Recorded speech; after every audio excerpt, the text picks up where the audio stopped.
Assalamualaikum warahmatullahi wabarakatuh. Perkenalkan, nama saya Ahmad Abrori. Saya mahasiswa aktif program studi Pendidikan Bahasa dan Sastra Indonesia, Fakultas Humaniora, Universitas Insan Budi Utomo, Malang.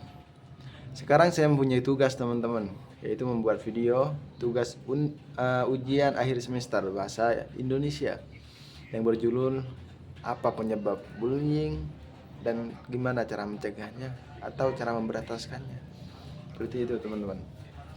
Sebelum kita membahas lebih jauh terkait bullying, kita harus mengetahui dasar-dasarnya seperti apa terlebih dahulu teman-teman. Nah, pengertian dari bullying adalah tindakan yang biasanya dilakukan seseorang untuk mengintimidasi atau mendominasi daripada orang lain yang dinilai lebih lemah. Nah, disitulah perilaku penyimpanan sosial ini dapat terjadi di mana saja, baik mulai dari lingkungan sekolah, masyarakat, ataupun lingkungan kerja. Nah, seseorang yang dianggap lemah seringkali terjadi target pembulian teman-teman. Dalam kegiatan sehari-hari ini, orang yang dibully akan merasa kesulitan dalam mempertahankan dan melindungi dirinya sendiri. Nah, lantas apa yang membuat seseorang melakukan bullying dan bagaimana cara mencegahnya? Simak pembahasan ini teman-teman, sampai tentang apa itu bullying hingga jenis-jenisnya dan cara memberantaskannya teman-teman. Nah, apa itu bullying? Bullying itu menurut American Psychological Association, pengertian bullying adalah sesuatu atau tindakan agresif yang dilakukan seseorang dengan sengaja atau berulang-ulang dengan tujuan untuk melukai atau mengakibatkan ketidaknyamanan pada orang lain.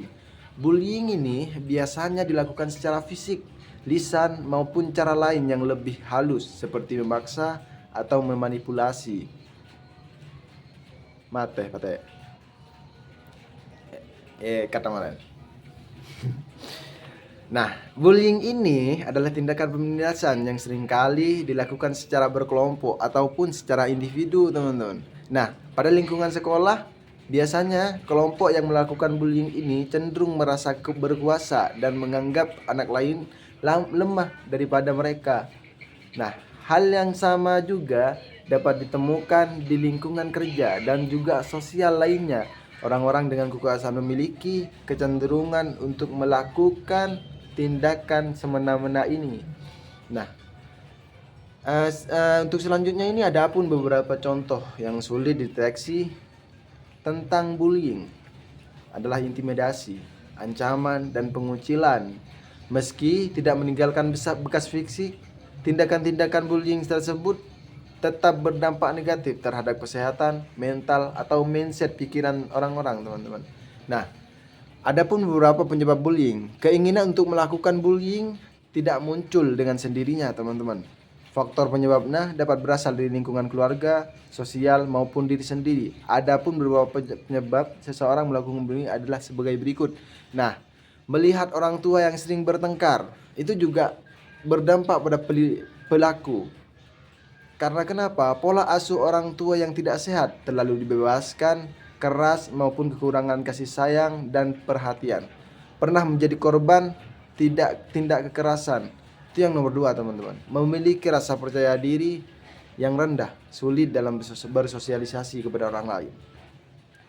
Adapun juga cemburu dengan orang lain sehingga ingin diterima dalam pergaulan, pengaruh pada orang-orang sekitarnya untuk ikut melakukan bullying, pengaruh dari game atau tontonan yang tidak sesuai dengan usianya, merasa lebih baik dengan menggunakan kekuatan fisik untuk melampiaskan amarahnya kepada orang lain dengan melakukan bullying, selalu ingin mendominasi berkuasa atas orang lain, tidak bisa juga mengontrol diri. Itu adalah faktor-faktor pelaku untuk melakukan tindakan kriminal atau tindakan bullying seperti ini, teman-teman. Nah, jenis-jenis bullying itu tidak hanya 1, 2, tapi ada 3 kalau nggak salah ya teman-teman. Itu ada 3. Jenis-jenis bullying ini terdapat beberapa jenis bullying yang perlu diperhatikan dalam kehidupan sosial anak maupun orang dewasa, masyarakat atau lingkungan kerja. Nah, seperti bullying secara fisik, lisan, sosial, hingga di internet pun ada yang namanya bullying, teman-teman. Contoh di TikTok sekarang, di IG sekarang, teman-teman itu semena-mena dalam berkomentar, sehingga menurunkan rasa percaya diri untuk berkonten, untuk dan lain-lain lah, untuk mengembangkan sosial medianya, teman-teman. Nah, yang pertama kita bahaslah bullying secara fisik. Bullying ini yang dilakukan secara fisik biasanya meninggalkan bekas luka di bagian tubuh seperti memar, bengkak, dan lain sebagainya. Adapun beberapa contoh tindakan bullying yang dilakukan secara fisik adalah memukul, menendang, menjegal, mencubit, atau mendorong lah, atau menampar gitu, teman-teman. Itulah contoh bullying secara fisik.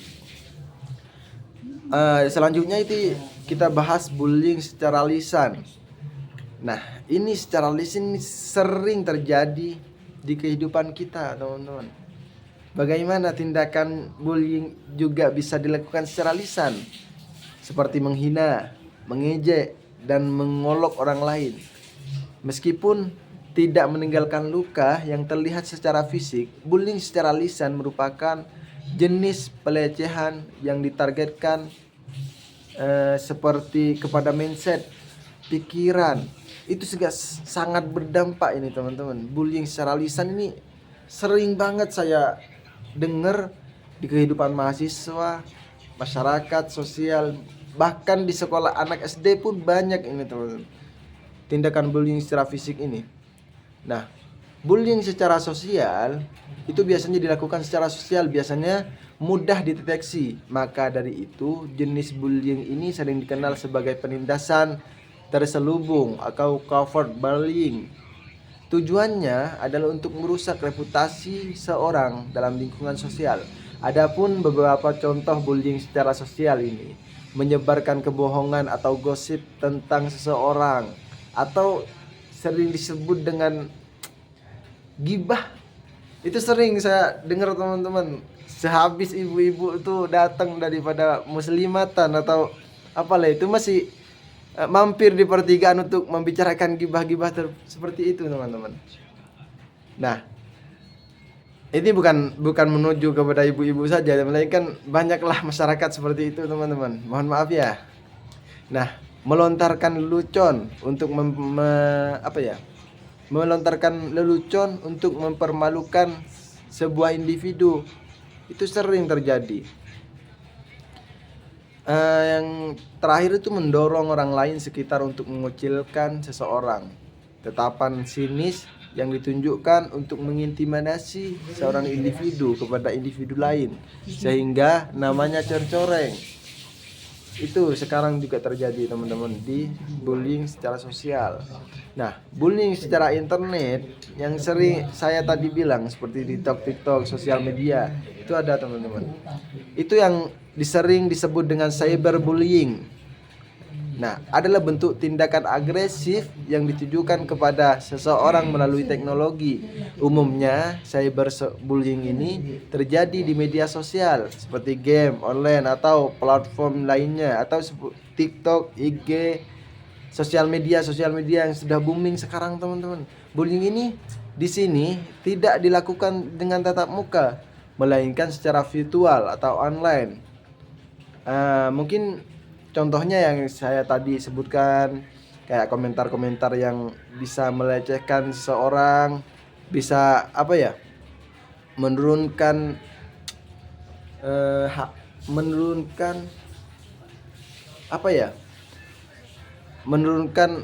kepercayaan untuk mengembangkan potensinya di dunia sosial media. Nah, ini sekarang gimana caranya untuk mengatasi bullying? Ya, contohnya seperti orang tua perlu mengambil peran aktif untuk mengatasi tanda-tanda bullying seperti ini. Beberapa cara untuk menangani anak yang terindikasi melakukan bullying adalah: 1. Lebih dekat dengan anak. Nah, pola asuh orang tua itu memiliki penting di sini dan perlu disesuaikan dengan kebutuhan emosional anak. Nah, mulailah mendekati dan cobalah membangun hubungan komunikasi yang lebih baik. Hal ini juga akan mendorong anak untuk menjadi lebih terbuka, sehingga bullying itu bisa dicegah dari pendekatan tersebut. Nah, yang kedua itu mengajari anak cara mengendalikan stres. Nah, kadang stres itu yang bisa juga sehingga pelaku itu stres dan melampiaskan kestresannya untuk melakukan bullying terhadap orang lain. Itu juga sering terjadi, teman-teman. Bahkan saya juga kadang mempunyai rasa seperti itu, cuman bisa menahan saja ya. Nah, kedua itu mengajari anak cara mengendalikan stres. Apabila tindakan bullying yang dilakukan anak merupakan cara mereka untuk melampiaskan stres, maka orang tua perlu mengatasi anak cara mengendalikan stres dengan cara mencari dan melakukan kegiatan positif.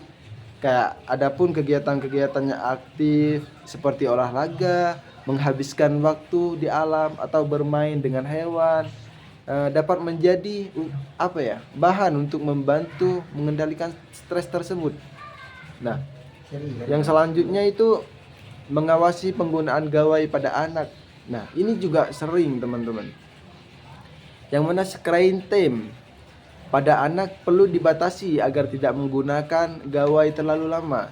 Hal ini berguna untuk mencegah si kecil atau mengubah anak di sekolah menonton konten-konten yang berbahaya atau tidak sesuai dengan usia yang dapat memicu dirinya, sehingga tindakan bullying. Untuk mempermudah pengawasan konten-konten yang dikonsumsi anak, sebaiknya orang tua juga mengaktifkan fitur filter konten yang tersedia di aplikasi terkait mencegah bullying. Tidak boleh melakukan kejahatan seperti ini, seperti itu juga penting terhadap orang tua, teman-teman. Nah, terakhir ini gimana caranya mencegah? Tadi kan gimana cara mengatasi, sekarang ini gimana cara mencegah bullying, sehingga sebelum melakukan itu bisa dicegah terlebih dahulu. Nah, untuk mencegah terjadinya bullying yang dilakukan oleh atau kepada anak, orang tua dapat menerapkan hal-hal seperti ini, mengajari anak tentang arti bullying, menumbuhkan rasa percaya diri, dan menjadi contoh yang baik bagi anak. Adapun penjelasannya selengkapnya tentang bagaimana cara mencegah bullying ini, yang pertama itu dengan mengajari anak tentang bullying.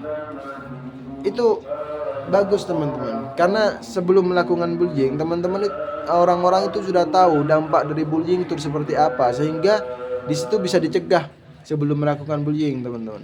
Nah, anak perlu mengetahui tentang apa bullying itu, dampaknya seperti apa, dan kepada orang lain itu bisa menjadi bahan yang bisa menurunkan harga diri, menurunkan kepercayaan diri, atau bisa kayak merusak mindset, mental, pikiran, hati, atau dan lain-lain seperti itu. Nah, bullying adalah hal yang tidak baik. Nah, berikan contoh bahwa memukul teman atau menghina orang lain sebagai lelucon adalah hal yang tidak semena-mena atau tidak terhormat, serta dapat menimbulkan trauma bagi korbannya. Dengan begitu, anak dapat mengerti dan tidak melakukan tindakan agresif seperti orang lain yang sudah melakukan bullying seperti ini, teman-teman. Nah, yang kedua itu membangun rasa percaya diri pada anak.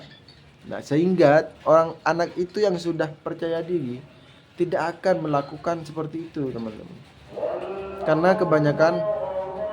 Karena pelaku itu tidak percaya diri karena kekurangan sosial, di situ pelaku ingin mengewaukan dirinya sendiri sehingga melakukan kejahatan seperti itu. Nah, contoh yang ketiga itu memberikan contoh yang baik kepada anak. Ini cara mencegah bullying terhadap anak, teman-teman. Nah, orang tua itu memberikan contoh yang baik kepada anak. Oleh karena itu, sikap yang baik dan rasa hormat perlu ditunjukkan dalam kehidupan yang sederhana. Sehari-hari hal-hal yang sederhana seperti menyapa tetangga, atau kita ketika berpapasan kepada orang lain kita harus menghormati satu sama lain. Itu adalah contoh yang besar kepada anak sehingga bisa mencegah terjadinya bullying ini. Mungkin terakhir ya teman-teman dari saya, sehingga bisa mengerti terkait bullying. Kita sebagai anak muda atau sebagai mahasiswa harus tahu bagaimana cara mencegah dan bagaimana cara mengatasi daripada bullying ini, sehingga bullying yang biasanya terjadi di berbagai mahasiswa atau berbagai sekolah, berbagai anak, berbagai sosial masyarakat, lingkungan kerja, itu kita bisa diatasi teman-teman. Karena kenapa? Pemuda ini adalah peran penting dalam Indonesia, dalam masyarakat untuk mencegah daripada ketidakadilan, mencegah daripada bullying, sehingga